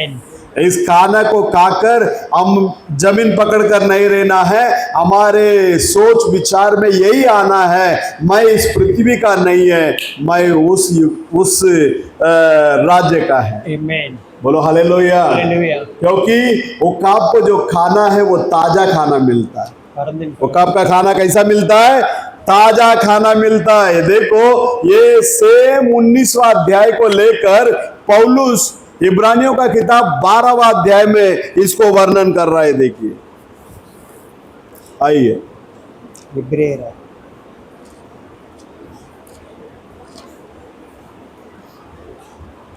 12वां अध्याय में 17 से पढ़िए। तुम जानते हो कि हाँ, बाद में जब उसने आशीष पानी चाही, तो अयोग्य गिना गया और आंसू बहा बहा कर खोजने पर भी मन फिराव का अवसर उसे न मिला। हाँ, ये किसके बारे में? येसा के बारे में बात कर रहा है। उसको क्या क्या मिला था? आशीष, लेपालकपन का आशीष मिला था। और वो लेपालकपन का आशीष को उसने क्या सोचा? तुच्छ जाना। एक वक्त का खाने के लिए क्या कर दिया? उसको बेच दिया। श्रेष्ठ पुत्र भागम எத்தனை டைம் சாப்பாட்டுக்கு? ஒரு நேரம். இன்னைக்கு நம்ம எல்லாம் ஓடுறதெல்லாம் வயிற்றுக்காக தான் ஓடிட்டு இருக்கிறோம்। வயிற்றுக்காக தான் ஓடுறோம்। पेट के लिए दौड़ रहा है। बाद में बैठ के कैलकुलेशन करेगा तो सब बैंक वाले को देने के लिए, इसको देने के लिए, उसको देने के लिए है। हम लोन डाल के एक घर लेता है तो बैंक वाले को भी एक घर बांधने के लिए हम पैसा देता है। हमारे लिए एक घर, तुम्हारे लिए एक घर। EMI भरते भरते कितना घर का पैसा चला जाता है उसमें।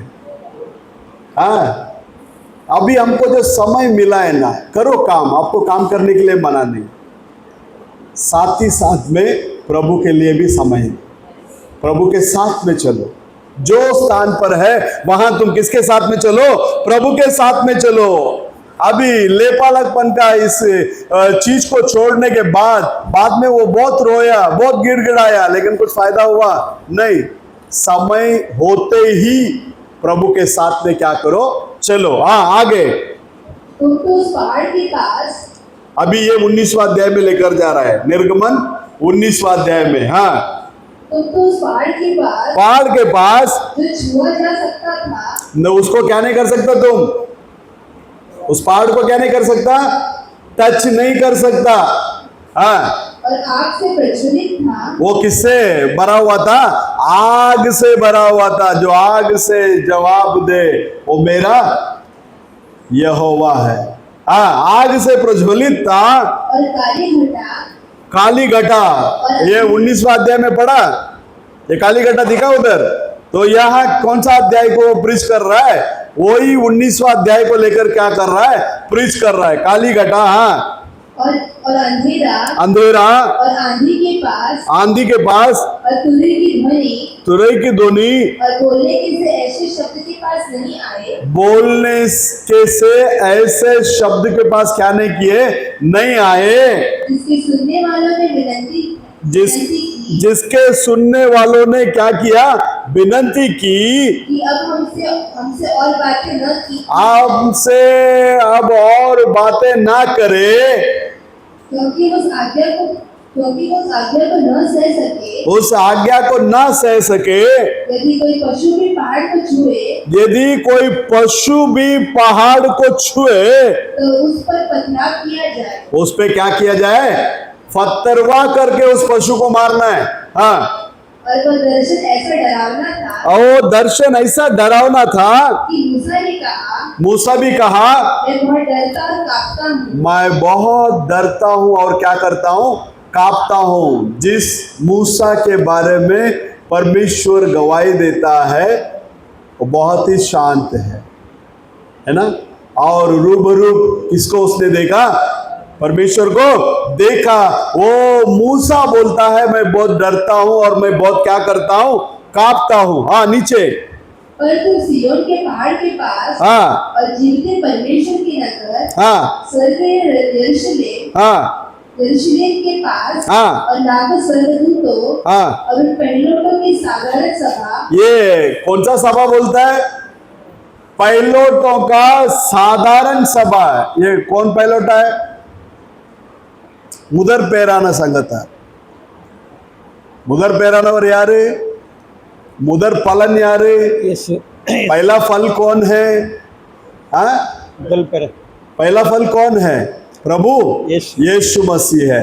अगर पहला फल प्रभु यीशु मसीह है तो हम सब भी कौन हो गया, हमको भी कौन सा स्थान पर लेकर आया प्रभु, पहला फल में क्या लेकर आया, लेकर आया मुदर पेराना संगता। वो वचन को वापस पढ़ना बेटा, 23वां वचन को, और उन पहिलोटों की साधारण सभा, उस पहिलोटों की साधारण सभा। और एक मिनट, अभी सबेसन ब्रदर अपना माँ बाप के लिए कितना नंबर है, पहला नंबर है। ओके, स्वार्था सिस्टर 10वां नंबर, इधर 10 है इधर 11 है। लेकिन ये 10 ये 11 अभी हमारा विश्व 5वां नंबर है, लगता 5 ना, 5, हाँ, ये सब लोगों को पहला नंबर में लेके आया। हेलो, जितने भी हम कल एक जगह में फंक्शन में गया था, वो बोल रहा है मैं मेरा माँ बाप को 10 नंबर, मैं बेड में से चिल्लाया अरे भाई तू 10 है, मैं इधर 11 है, मेरा भाई 12 है उधर घर में। लेकिन इतना संख्या में हम लोग जो पीछे है, हम सबको कितना नंबर पर लेकर आया, एक फर्स्ट नंबर। बोलो हालेलुया, हालेलुया, हालेलुया। ये पायलोटा का संघ है, हम सब लोग पायलोटा। कौन है, प्रभु यीशु मसीह पायलोटा है। आमीन। अब शास्त्र लेख के अनुसार देखेंगे पायलोटा किसके लिए समर्पण किया जाना चाहिए, परमेश्वर के लिए समर्पण किया जाना चाहिए। बोलो हालेलुया। तो हम सब लोगों को परमेश्वर ने पायलोटा के इस लिस्ट में लेकर आकर प्रभु ने अपने पास खींची। आमीन। बोलो हालेलुया, हालेलुया, हालेलुया। यहाँ पौलुस इब्रानियों के पुस्तक के अंदर वर्णन कर रहा है, उधर 19वां अध्याय में क्या क्या हुआ, कितना बादल गरजा, बिजली वहां कितना चमकने लगा, पहाड़ कैसा हिलने लगा, कोई भी जानवर भी छुएगा तो उसको फतरवा कर कर क्या कर देना चाहिए, मार देना चाहिए। परमेश्वर के अंदर प्रिय लोगों, आज वो चट्टान कौन है? यदि आप पहला कोरिन्थियों 10वां अध्याय 4वां वचन के अंदर देखेंगे, 4-5 पढ़िए, मैं समाप्त करता हूं। पहला कोरिन्थियों 10वां अध्याय 10 में 4 और 5। और सबने एक ही आत्मिक जल पिया, एक ही आत्मिक जल पिया, क्योंकि वे उस आत्मिक चट्टान से पीते थे जो उनके साथ साथ चलती थी, साथ साथ चलती थी। और वो चट्टान मसीह था। वो चट्टान कौन था? बोलो हालेलुया। वो चट्टान कौन था? प्रभु यीशु। मसीह था। उन दिनों में अगर एक जानवर भी उस चट्टान को छूता था, वो जानवर फतरवा करके क्या कर देना चाहिए था? मार डालना चाहिए था। लेकिन आज वो दिन है, इस मसीह रूपी चट्टान को जो कोई छुएगा नहीं, वो फतरवा किया जाएगा और वो मारा जाएगा। आप लोग परमेश्वर के मर्जी के अलावा उसकी सेवा करना करके एक मैसेज है, वो मैसेज का किताब मिलेगा तो पढ़कर देख लेना। जैसा 8वां अध्याय यूहन्ना 12 में उस वेश्या स्त्री को पकड़कर लेकर आने के बाद सब लोगों ने बोला, वेश्या स्त्री इस अवस्था में पकड़ी गई, इसको फतरवा करके मारना है करके यहाँ व्यवस्था में लिखा है, आप क्या बोल रहे हो? तो परमेश्वर के अंदर प्रिय लोगों, वेश्या स्त्री को किससे मारकर खत्म करना है? फतरवा करके क्या करना है?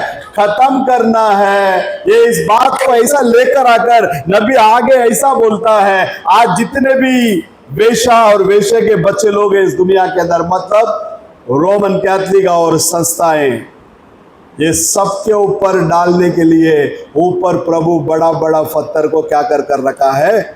तैयार कर कर रखा है। बोलो हालेलुया, हालेलुया। लेकिन हम धन्य हैं, प्रभु ने हमें बचा लिया। आमीन। प्रभु ने हमें क्या कर लिया? छुड़ा लिया। परमेश्वर के अंदर प्रिय लोगों, वही निर्गमन के अंदर 18वां वचन को पढ़िए 19 में, मैं फिनिश करता हूं।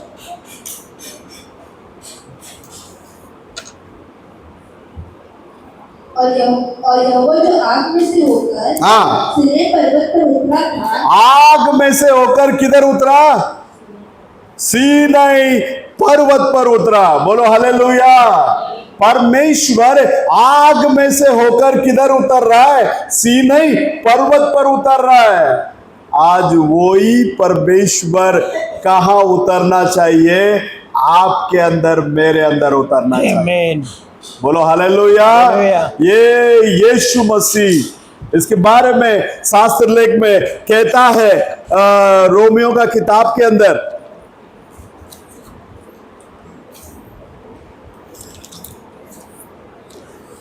12वां अध्याय में 11वां वचन को पढ़िए।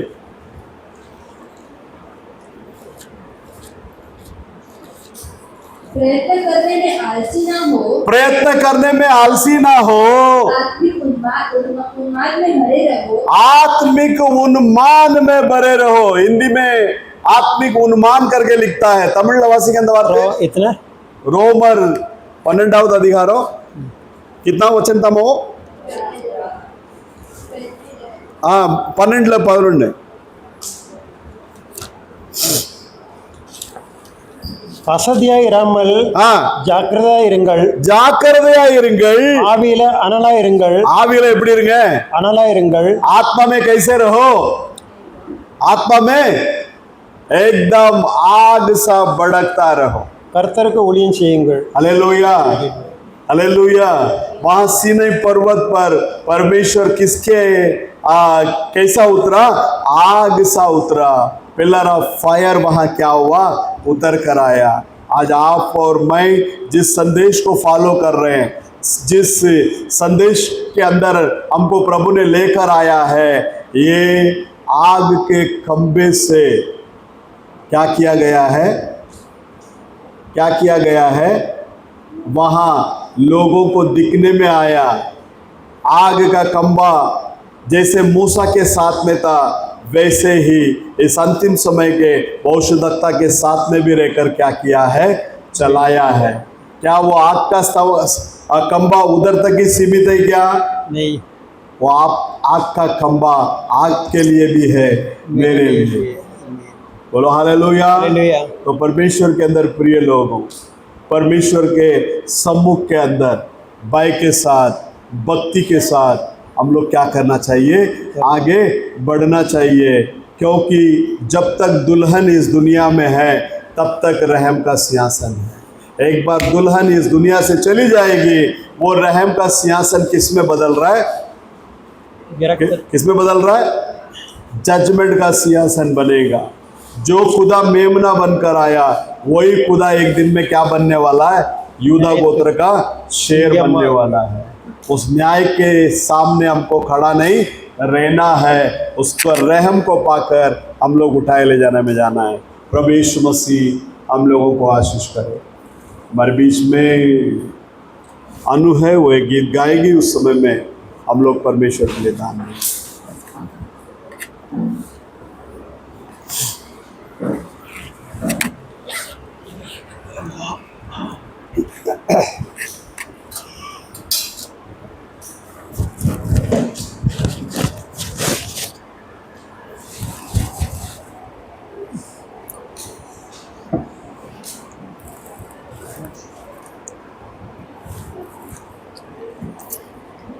सारा कुछ भी नहीं बिन तेरे